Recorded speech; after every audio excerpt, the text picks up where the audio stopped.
செவி வழி கதை கேட்க வந்திருக்கும் அன்பு நேயர்களுக்கு இனிய வணக்கங்கள். எழிலன்பு ஆடியோ நாவல்ஸ் சேனலுக்கு உங்களை அன்புடன் வரவேற்கும் நான் உங்கள் பிரீத்தி திலீபன். கதை கேட்போம், காதுகளுக்கு இனிமை சேர்ப்போம். இந்த ஆடியோ நாவல்ஸ் உங்களுக்கு பிடித்திருந்தால் லைக் பண்ணுங்க. உங்கள் கருத்துக்களை கீழே கமெண்ட்ஸ்ல சொல்லுங்க. உங்கள் நண்பர்களுக்கும் ஷேர் பண்ணுங்க. நம்ம சேனலில் தொடர்ந்து கதைகளை கேட்டு மகிழ சப்ஸ்கிரைப் பண்ணுங்க. கூடவே நோட்டிபிகேஷன்ஸ் பெற பெல் பட்டனையும் தட்டி விடுங்க. இப்ப கதை கேட்கலாம் வாங்க. எழுத்தாளர் எழிலன்பு அவர்களின் ஓதும் காதல் கீதம், அத்தியாயம் 24. வா வா அனலிமா, இந்தா ஸ்வீட் எடுத்துக்கோ என்று இரவு வேலைக்கு சென்றுவிட்டு காலை வீடு திரும்பிய மருமகள் வீட்டிற்குள் நுழைந்த மறுநொடி சுட சுட கிளறிய கேசரியை ஆர்வமுடன் நீட்டினார் ஹேமா. என்ன விசேஷம் அத்தை என்று கேட்டுக்கொண்டே கையை கழுவி விட்டு வந்து ஒரு ஸ்பூன் கேசரியை எடுத்து வாயில் போட்டு கொண்டாள். மது போன் போட்டா, நாள் தள்ளி போயிருக்கான், 2 மாசம் ஆகுதான் என்று தான் பாட்டி ஆகிவிட்ட பூரிப்பை வெளிப்படுத்தினார். வாவ், குட் நியூஸ் அத்தை, நான் மது அன்னைக்கு போன் போட்டு விஷ் பண்ணிடுறேன் என்றவள் வரவேற்பறை சோஃபாவில் மாமனாருடன் அமர்ந்திருந்த கணவனை பார்த்து, நீங்க மது அன்னிக்கிட்ட பேசிட்டீங்களா என்று விசாரித்தாள். இல்ல, இனிதான் பேசணும் என்றான். அவன் மது போன் போடும்போது வாக்கிங் போயிருந்தாமா, நீங்க 2 பேரும் போன் பண்ணி பேசுங்க என்றார் ஹேமா. ஓகே அத்தை, நான் குளிச்சுட்டு வந்து பேசுறேன். கணவனை பார்த்துவிட்டு அறைக்குள் சென்றாள். அவள் குளித்துவிட்டு வெளியே வந்தபோது அறையில் இருந்த நாற்காலியில் அமர்ந்து யாருடனோ அலைபேசியில் பேசிக்கொண்டு இருந்தான் அவளின் கணவன். நான் சொன்னதை என்னன்னு பாருங்க பாஸ்கர், அந்த இடத்துல ஜன்னலே வரக்கூடாதுன்னு தான் பிளான்ல இருக்கு. ஆனா நீங்க ஜன்னலை வச்சுட்டு நான் தான் வைக்க சொன்னேன்னு சொல்றீங்க. நான் எப்போ உங்ககிட்ட சொன்னேன்? எனக்கு முதல்ல அதுக்கு பதில சொல்லுங்க என்று வேலை விஷயமாக யாரையோ கடிந்து பேசிக்கொண்டு இருந்தான். அவன் பேச்சை கேட்டுக்கொண்டே அவனை தாண்டி சென்று கண்ணாடி முன் இருந்த இருக்கையில் அமர்ந்து தலைவார ஆரம்பித்தாள். நான் விண்டோ வைக்க சொன்னது நார்த் சைடு வரும் பிளாட்டுக்கு, நீங்க இப்ப வச்சிருக்கிறது சவுத் சைடு பிளாட்டுக்கு. நீங்க மாத்தி வச்சுட்டு நான் தான் வைக்க சொன்னேன்னு என்ன குறை சொல்லிட்டு இருக்கீங்க? இன்னைக்கு நான் 10 மணிக்கு அங்கதான் வருவேன்.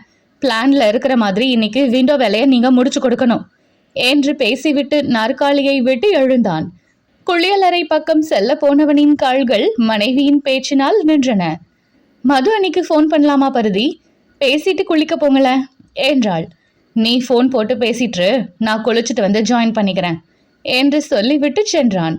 தலைவாரி முடித்துவிட்டு மதுராவிற்கு வீடியோ காலில் அழைத்தாள் அனலிகா. ஹாய் அண்ணி, என்ன அத்தை ஆக்கிட்டீங்க, கங்க்ராட்ஸ். அண்ணாவுக்கும் என்னோட விஷஸ் சொல்லிடுங்க என்று ஆர்ப்பாட்டமாக தன் சந்தோஷத்தை பகிர்ந்து கொண்டாள். தேங்க்யூ அண்ணி என்றவளிடம் அவள் உடல் நிலையை பற்றி விசாரித்து கொண்டு இருக்கும்போது பருதி அங்கே வர, அதே நேரத்தில் மதுரா, நான் உங்களை அத்தை ஆக்கின மாதிரி நீங்களும் என்ன சீக்கிரம் அத்தை ஆக்கணும் அண்ணி என்று சொல்லி கொண்டு இருந்தாள். அத என்கிட்ட மட்டும் சொன்னா எப்படி அண்ணி, சொல்ல வேண்டியவர்கிட்டையும் சொல்லுங்க என்று உடனே கணவனின் கையில் கைபேசியை திணித்து விட்டாள். அவள் பதில் சொன்ன விதத்தில் சங்கடத்துடன், ஹேய் என்ன பண்ற என்று கத்தியபடி கைபேசியை வாங்கியவன் தங்கையின் முகத்தை திரையில் கண்டதும் வாழ்த்து தெரிவித்தான். மதுராவும் வாழ்த்தை ஏற்று பேசவும் பேசிக்கொண்டு இருந்த விஷயம் மாறியது. தங்கையிடம் பேசி முடித்துவிட்டு வந்தவன், மது கிட்ட போய் என்ன பேசிட்டு இருக்க நீ என்று கட்டிலில் அமர்ந்தவளிடம் கேட்டான். ஏன், நான் சரியாதானே பேசினேன் என்று புருவம் உயர்த்தி புன்னகையுடன் கேட்டாள். அவளின் அந்த புன்னகை அவனை ஏதோ செய்ய, சாப்பிட போகலாமா என்று பேச்சை மாற்றினான். அவன் கையை பற்றி தன் அருகில் அமர வைத்தவள் அவன் தோளில் சாய்ந்து கொண்டாள். அவனும் எழுந்து செல்லாமல் அமைதியாக அமர்ந்து கொண்டான். திருமணம் முடிந்த 2 வாரங்களில் உணர்வுகளை பற்றி பேசியவர்கள் அதன் பிறகு அதை பற்றி பேசி கொள்ளாமலேயே 1 மாதத்தை கடந்திருந்தனர். ஆனால் மனைவி தன் அருகில் அமரும் போதோ எப்பொழுதாவது கன்னத்தில் இதழ் பதிக்கும் போதோ அதை பருதி ஏற்றுக்கொள்வானே தவிர முதல் முறையாக கோபம் கொண்டது போல் கோபம் கொள்ளவில்லை. அவன் மனதில் என்ன நினைக்கிறான் என்று தெரியவில்லை என்றாலும் அவன் மறுக்காததே அவளுக்கு போதுமானதாக இருந்தது. அதற்கு மேல் அவளும் அவனை நெருங்கவில்லை. கட்டாயமான தாம்பத்திய வாழ்க்கையை தொடர்வதில் அவளுக்கும் உடன்பாடு இல்லை என்றாலும் காதல் கொண்ட மனம் அவன் அண்மையை எதிர்பார்க்கவே செய்தது. அதோடு கணவன் பழைய காதலியை நினைத்து கொண்டு இருக்காமல் தன்னை நினைக்க வேண்டும், தன் நினைவில் அவன் உருக வேண்டும் என்ற அவளுக்கும் தீராதாகமாய் இருந்தது. அவன் தன் தொடுகையை இயல்பாய் ஏற்றுக்கொள்வதே இப்போது அவளுக்கு நிம்மதியாக இருந்தது. தூங்கிட்டியா என்ன? மனைவி தன் தோளில் சாய்ந்து அமைதியாக இருக்கவும் கேட்டான். இல்ல கேடி, யோசிக்கிறேன் என்றாள். என்ன யோசனை? அண்ணி கேட்டாங்கல்ல, அதான் நமக்குன்னு ஒரு குட்டி பேபி இங்க வந்தா எப்படி இருக்கும்னு யோசிக்கிறேன் என்று தன் வயிற்றை தடவிக்கொண்டே அவள் சொல்ல, அவன் கண்கள் தவிப்புடன் அவள் வயிற்றை பார்த்தன. அவனின் தோளில் சாய்ந்து கொண்டே கண்களை மட்டும் உயர்த்தி அவன் முகம் பார்த்தவள் அவனின் தவிப்பை பார்த்ததும் நெற்றியை சுருக்கியவள், இப்ப ஏன் முகம் கோணிக்கிட்டு போகுது என்று அவன் கன்னத்தை பிடித்து ஆட்டினாள். இதுக்குதான் என்று அவன் ஆரம்பிக்க தலையை உயர்த்தி பட்டென்று அவன் அதரங்களில் தன் இதழை பதித்தாள். முதலில் விழிகளை விரித்தவன் பின் கண்களை மூடினான். மெல்ல அவனை விட்டு விலகியவள், அதுக்குதான் நான் இந்த கல்யாணம் வேண்டாம்னு சொன்னேன்னு அதே பல்லவிய பாடாதீங்க கேடி. இனி நீங்க என்ன புலம்புனாலும் ஒரு பிரயோஜனமும் இல்லை. என்கிட்ட நீங்க அவஸ்தைப்பட்டே தீரணும்னு உங்க தலைவிதி என்றாள் புன்னகையுடன். ஆனா என்று அவன் ஆரம்பிக்க அவன் உதடுகளை கை கொண்டு மூடியவள், எனக்கு நீங்க ஆனா ஆவனாவெல்லாம் சொல்லித்தர வேண்டாம். அதையெல்லாம் நான் குட்டி பிள்ளையா இருக்கும் போதே படிச்சுட்டேன். இப்போ நம்ம பிள்ளைக்கு ஆனா ஆவனா சொல்லித்தர என்ன வழின்னு மட்டும் யோசிங்க என்று லஜ்ஜை இல்லாமல் சொல்லியவளை கண்டு அவனுக்கு தான் லஜ்ஜையாகி போனது. எப்படியெல்லாம் பேசுற நீ என்றான். எங்க பேசியும் வேலைக்காக மாட்டேங்குதே அவள் சலித்து கொள்ள, நீ விட்டா பேசிக்கிட்டே இருப்ப, வா போய் சாப்பிடுவோம், எனக்கு வேலை இருக்கு, நான் சைட்டுக்கு போயாகணும் என்றான். பேச்ச மாத்திட்டீங்க பாத்தீங்களா என்றாலும் அவளுக்கு அவன் இந்த அளவுக்கு மாறியதே நிம்மதியாக இருந்தது. வெளியே சென்று சாப்பிட்டு கொண்டு இருக்கும்போது, நாளைக்கு உனக்கு லீவா அனலிமா என்று விசாரித்தார் ஹேமா. ஆமா அத்தை, இன்னைக்கு நைட் வேலைக்கு போயிட்டு வந்துட்டா திரும்ப மறுநாள் காலையில டியூட்டிக்கு போனா போதும் என்றாள். அப்போ நாளைக்கு அனலி தூங்கி ரெஸ்ட் எடுத்த பிறகு அவளை எங்கேயாவது வெளியே கூட்டிட்டு போயிட்டு வாயேன்பா பருதி. கல்யாணம் முடிஞ்ச பிறகு 2 பேருமே சரியா லீவ் போடல.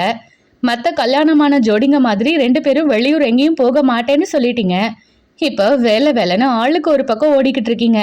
லீவ் நாளில் கூட வெளியே எங்கேயும் போறதில்ல. 2 பேரும் இப்படியே இருந்தா எப்படி? புதுசா கல்யாணம் ஆனவங்க போலவா இருக்கீங்க? நாளைக்கு 2 பேரும் வெளியே போயிட்டு வாங்க என்றார். நாளைக்கு அவளுக்கு மட்டும்தாமா லீவு, எனக்கு இல்லை, எனக்கு நிறைய வேலை இருக்கு என்றான் பருதி. உனக்கு என்னைக்குதான் வேலை இல்லாம இருந்தது? எப்ப பார்த்தாலும் சிமெண்ட் செங்கல் பிளான்னு அதையே கட்டிக்கிட்டு அழாம எங்கேயாவது பொண்டாட்டிய கூட்டிட்டு போயிட்டு வா என்று கண்டிப்பு காட்டினார். அம்மா என்று அவன் ஆரம்பிக்க, புதுசா ஒரு படம் வந்திருக்கான் அத்தை, படம் நல்லா இருக்குன்னு என் ஃப்ரெண்டு நேத்து சொன்னான். அதுக்கு நானும் அவரும் போயிட்டு வந்துடுறோம். நாளைக்கு உங்க வேலையை முடிச்சுட்டு ஈவினிங் சீக்கிரம் வந்துருங்க, நான் ஈவினிங் ஷோக்கு டிக்கெட் போட்டு வைக்கிறேன் என்று அவர்கள் பேச்சை முடித்து வைத்தாள் அனலிகா. பருதி மனைவியை முறைக்க அதையெல்லாம் அவள் பொருட்டாகவே நினைக்கவில்லை. அவ்வளவுதான் பேச்சு என்பது போல் அவள் தன்னுடைய வேலையை பார்த்தாள். மறுநாள் அவள் என்னப்படி அவன்தான் வேலையை விரைவில் முடித்து வந்து மனைவியை திரைப்படத்திற்கு அழைத்து செல்ல வேண்டியதாயிற்று. ஓ இஷ்டப்படியே என்ன நீ ஆட்டி வைக்கிற என்று மனைவியை கடிந்து கொள்ளவும் அவன் மறக்கவில்லை. ரொம்ப அழட்டிக்காதீங்க கேடி, பொண்டாட்டிய வெளியே அழைச்சிட்டு போவதெல்லாம் கடமை. கடமையை செய்யலனா வரலாறு கேட்குதோ இல்லையோ, உங்க பொண்டாட்டி நான் கேள்வி கேட்பேன் என்றவளை பார்த்து தலையில் அடித்து கொண்டான். அவன் கையோடு கை கோர்த்து கொண்டு திரையரங்குக்குள் நுழைந்தவள் இருக்கையில் சென்று அமர்ந்த பிறகும் அவன் கையை விடவில்லை. படம் ஆரம்பித்ததும் அவன் தோளிலும் சாய்ந்து கொண்டாள். ஏதோ சொல்ல அவள் பக்கம் திரும்பிய பருதி அவள் முகத்தில் இருந்த மகிழ்ச்சியை கண்டு அப்படியே அமைதியாகி திரைப்படம் பக்கம் தன் கவனத்தை திருப்பினான். அது ஒரு காதல் படமாக இருக்க அதை மெய் மறந்து பார்த்து கொண்டிருந்த அனலிகா தன் கையில் அழுத்தத்தை உணர்ந்து கணவனை திரும்பி பார்த்தாள். பெரிய திரையில் கண்களை பதித்திருந்தாலும் ஏதோ உணர்ச்சி வசப்பட்டவன் போல் தன்னை அறியாமல் மனைவியின் கையை நெறித்து கொண்டு இருந்தான். ஹோய் கேடி, என்னாச்சுப்பா என்று அக்கறையாக கேட்டாள். இந்த காதல் தான் ஒரு மனுஷனை என்ன பாடுபடுத்துது என்று அவள் பக்கம் திரும்பாமலேயே கேட்டான். எல்லாம் ஹார்மோன் படுத்தும் பாடு, வேற என்ன?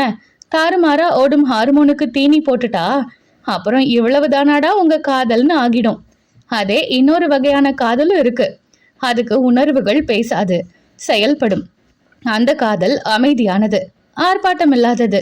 இந்த மனுஷிய நான் காதலிக்கிறேன்னு சொல்லிக்கிட்டே இருக்காம செயல்ல காட்டும். தன் துணைக்கு என்ன தேவைன்னு அவனோ அவளோ சொல்லாமலே புரிந்து அந்த காதல் செயல்படும் என்றாள். ஒன்ன மாதிரி எனக்கு இப்ப தேவை மன அமைதிதான்னு என்கிட்ட பேசியே என் மனசை நீ அமைதிப்படுத்தி உன் காதலை காட்டியது போல. நான் உன் மேல காதல் இல்லைன்னு சொன்ன பிறகும் நீ எனக்கு மன அமைதி கிடைக்கணும்னு மெனக்கெட்ட மாதிரி என்று அவன் ஆழ்ந்த குரலில் சொல்லிக்கொண்டே மனைவியின் முகத்தை பார்த்தான். திரையின் வெளிச்சத்தில் இருவரின் கண்களும் ஒளிர்ந்தன. அதில் காதலின் பிரதிபலிப்பும் அடக்கம் என்று சொல்லவும் வேண்டுமோ? அக்காதல் திரைப்படம் ஏற்படுத்திய தாக்கமும் தங்கள் வாழ்க்கையில் சந்தித்து கொண்டிருக்கும் காதல் உணர்வுகளும் அவர்கள் இருவரையும் ஒருவித மோன நிலையில் வைத்திருந்தது. அந்த மோன நிலை வீட்டிற்கு வந்து அவர்கள் அறைக்குள் வந்த பிறகும் அவர்களை ஆட்சி செய்து கொண்டு இருக்க முதல் முறையாக தானே மனைவியை அணைத்து அவளை நெருங்கினான் பருதிவேந்தன். உணர்வுகளின் தாக்கத்தில் தகித்திருந்த நேரத்திலும் கணவனின் கண்களில் எதையோ தேடியவள் அதனை கண்டு கொண்டாள். அவனிடம் தனக்கான தேடலை மட்டுமே அக்கண்களில் கண்டவள் முழு மனதாக கணவனிடம் தன்னை ஒப்பு கொடுத்தாள் அனலிகா. மறுநாள் காலை ஒருவர் அணைப்பில் ஒருவர் கட்டுண்டு இருந்த நிலையில் முதலில் கண் விழித்த அனலிகா கணவனின் முகத்தையே குறுகுறுவென பார்த்தாள். அவளின் பார்வையின் தாக்கத்தாலோ அல்லது அவனுக்கும் உறக்கம் கலைந்ததாலோ கண் விழித்தவன் கண்டது மனைவியின் பார்வையைத்தான். என்ன என்றவனுக்கு பதில் உரைக்காமல் அவள் தன் பார்வையை தொடர, எதுக்கு இப்ப இப்படி பார்த்துக்கிட்டு இருக்க என்று கேட்டான். காதல் பார்வைங்க என்றாள். எது இது காதல் பார்வையா? ஏதோ என் முகத்துல ஆராய்ச்சி நடத்திக்கிட்டு இருக்க என்றான். அட, சரியா கண்டுபிடிச்சிட்டீங்களே. ஆமா, ஆராய்ச்சி தான் பண்ணிக்கிட்டு இருக்கேன் என்று ஒப்புக்கொண்டாள். ஏன்? அவன் யோசனையுடன் கேட்க, நேத்து நைட் நமக்குள்ள என்ன நடந்ததுன்னு உங்களுக்கு ஞாபகம் இருக்குதானே என்று கேட்டாள். அவளின் குறு குறு பார்வையை தயங்காமல் எதிர்கொண்டவன், ஏன் மறந்துருச்சுனா திரும்ப ஞாபகப்படுத்த போறியா என்ன என்று கிண்டலாக கேட்டான். ஞாபகப்படுத்தணுமா என்ன என்றவள் அடுத்த நொடி அவனை இறுக அணைத்து தன் இதழை அவன் அதரங்களை நோக்கி கொண்டு செல்ல தானே அவள் இதழ்களை எதிர்கொண்டான். சிறிது நேரத்தில் கணவனை விட்டு பிரிந்தவள், நீங்க ஓகே தானே பருதி? எதுவும் கில்ட்டியா ஃபீல் பண்ணல தானே என்று ஆழ்ந்த குரலில் கேட்டாள். என்னைக்கு இருந்தாலும் இந்த நாளை நாம சந்தித்து தானே ஆகணும் என்று மட்டும் பதில் உரைத்தான். அந்த பதிலில் இருந்தது காதலா கடமையா என்ற ஆராய்ச்சியில் எல்லாம் அவள் இறங்கவில்லை. ஆனால் தான் முழு மூச்சாக காதலுடன் தான் கணவனுடன் இணைந்தோம் என்பதே அவளை தெளிந்த நிலையில் வைத்திருந்தது. அதன் பிறகான வாழ்க்கை இருவருக்குமே சொர்க்கலோகமாகத்தான் தெரிந்தது. பருதியின் முகத்திலும் முன்பிருந்த குழப்பம் கலக்கம் இல்லாமல் ஒரு தெளிவும் அவனிடம் தெரிய மகனின் மாற்றத்தை கண்ணுற்ற பெற்றவர்கள் அகமகிழ்ந்து போனார்கள். தங்கள் மகன் வாழ்க்கை சரியாகிவிட்டது என்ற நிம்மதியை அனுபவித்தனர். தன்னுடன் இணைந்து வாழ ஆரம்பித்து விட்டாலும் கூட பருதி தன்னிடம் அப்படியே உருகி வழியவில்லை என்பதை அவன் மனைவியாக அனலிகா மட்டுமே அறிந்த ரகசியமாக இருந்தது. அதற்காக அவள் பெரியதாக கவலையெல்லாம் கொள்ளவில்லை. அவன் மனம் இன்னும் முழுதாக தன் புறம் சாயவில்லை என்று அறிந்தாலும் ஒரு நாள் கண்டிப்பாக சாயும் என்ற நம்பிக்கையில் அவள் எப்போதும் போலத்தான் பேச்சும் அவனை சீண்டுவதுமாக இருந்தாள். அனைத்தும் நன்றாகவே சென்று கொண்டிருந்த நிலையில்தான் அவர்கள் மன வாழ்விற்கு அர்த்தம் கூடிய நாளும் வந்தது. அந்த நாள் காலை முதலில் எழுந்ததும் தூங்கிக் கொண்டிருந்த கணவனின் கன்னத்தில் இதழ் பதித்துவிட்டு அவன் மீசையை பற்களால் இழுத்தாள் அனலிகா. என்று தூக்க கலக்கத்தில் மனைவியின் முகத்தை பிடித்து தள்ளிவிட்டான் பருதி. ஹோய் தாடி வச்ச கேடி, என்னையா தள்ளி விடுறீங்க என்று கேட்டவள் அவன் தாடை உரோமத்தை இறுக பற்றி கன்னத்தில் நறுக்கென்று கடித்து வைத்தாள். ராட்சசி, விடுடி, விட்டா என்ன கடிச்ச தின்றுவ போல என்று அலறினான். சான்ஸ் கிடைச்சா அதையும் கூட செய்வேன், அதை செய்யவும் எனக்கு தான் முழு உரிமையும் இருக்கு என்றவள் அவனின் இன்னொரு கன்னத்தையும் திருப்பி அதிலும் தன் கடி வைத்தியத்தை காட்டினாள். அனலி என்று அவன் அதட்ட, பொண்டாட்டி கடிச்சு வச்சா அதுக்கு அடுத்து அவளை எப்படி துடிக்க வைக்கலாம்னு யோசிக்க தெரியுதா? சரியான மக்கு மண்ணாத்த என்று அழுத்து கொண்டாள். மக்கு மண்ணாத்தையா? நானா என்று அவன் முறைக்க, இதை உன்னை கத்து வச்சுக்கோங்க, எப்ப பார்த்தாலும் முறைச்சுக்கிட்டு இந்த காதல் பார்வையெல்லாம் பார்க்க முடியாதா மேன் உங்களால என்றவளை உணர்வுகள் இல்லாமல் தான் பார்த்தான். இதுக்கு நீங்க என்ன பார்க்காமலே இருக்கலாம் என்று நொடித்து கொண்டவள், எழுந்து உட்காருங்க, நான் இதோ வந்துடுறேன் என்று அவனை இழுத்து படுக்கையில் அமர வைத்துவிட்டு எழுந்து குளியலறைக்குள் நுழைந்தாள். போன சிறிது நேரத்தில் மீண்டும் வெளியே வந்தவள் முகம் மலர்ந்து கிடந்தது.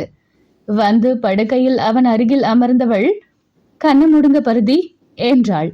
என்னை தூங்க விடாம எழுப்பி உட்கார வச்சுட்டு இப்ப கண்ணை முடுங்கன்னு சொல்லிட்டு இருக்க, இனி எங்க தூக்கம் வரப்போகுது என்று குறைப்பட்டு கொண்டான். உங்களை இப்ப தூங்கவா சொன்ன, கண்ணை மூடதான் சொன்னேன் என்றாள் செல்ல முறைப்புடன். உன் அராஜகத்துக்கு அளவே இல்லாம போய்கிட்டு இருக்கு என்று சொல்லிக்கொண்டே அவன் கண்களை மூடிக்கொள்ள சில நொடிகளில் அவன் கையை இழுத்து அவள் ஏதோ செய்வதை உணர்ந்தான். அவன் உள்ளங்கையில் குறுகுறுப்பாய் ஏதோ ஒன்று. இப்ப கண்ணை திறங்க பருதி என்ற மனைவியின் ஆழ்ந்த குரலில் விழிகளை லேசாக திறந்தவன் பின் விழிகளை பெரியதாக விரித்து பார்த்தான். அவன் அருகில் அனலிகா படுத்திருக்க அவளின் இரவு உடை சட்டை வயிற்று பக்கம் லேசாக உயர்த்தப்பட்டு அவளின் வயிறு பளபளப்பாக கண்களுக்கு காட்சி தந்த அதே வேளையில் அவள் அவன் கையை இழுத்து தன் வயிற்றில் வைத்திருந்த அவனின் உள்ளங்கையில் 2 கோடுகள் விழுந்திருந்த மருத்துவ சாதனம் வீற்றிருந்தது. அது சொன்ன செய்தி கண்களை பணிக்க வைக்க உள்ளங்கையால் அந்த சாதனத்தை இறுக மூடிக்கொண்டவன் இன்னொரு கையால் மனைவியின் மணி வயிற்றை மென்மையாக தடவினான். சந்தோஷமா பருதி? அனலிகா ஆவலுடன் கேட்க, என்று தலையை அசைத்து உதடுகளில் புன்னகை பூக்களை உதிரவிட்டவன் அவளின் வயிற்றை சுற்றி கையை போட்டு மென்மையாக அணைத்து கொண்டே அவளை ஒட்டி படுத்தவன் அதரங்கள் தன் மகிழ்ச்சியை மனைவியின் இதழ்கள் வழியாக கடத்த ஆரம்பித்தன.